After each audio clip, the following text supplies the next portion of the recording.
पहला बात, हम असेंबली इलेक्शन में नहीं फाइट कर रहे, हमको सीएम नहीं बनना है।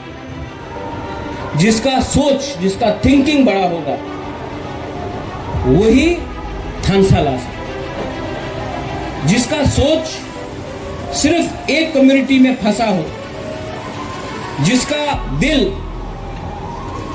ग्रुपिज्म करता हो, जिसको दफा से ज्यादा पैसे का प्यार है,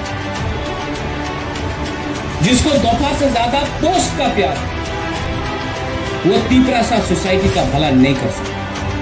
So I have always said, put your dofa, which means society, above party.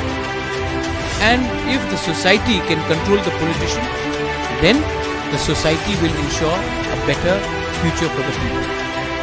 लेकिन आज मैं जरूरत है हमें तीपरासा के बारे में बात करना। So I am talking about my people.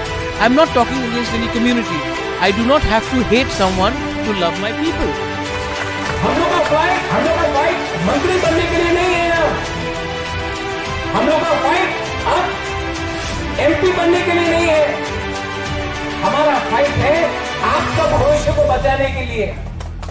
आपका अगर हरा नहीं रहेगा, अगर तीपरासा नहीं रहेगा, अगर देवबर्मा, रियांग, जमतिया, रंगखोल, अगर तीपरासा ही नहीं रहेगा, अगर हरा नहीं रहेगा, तो हम लोग ये सब बना के क्या रखें? हार किसका है? तो अधिकार किसका पहला होना चाहिए?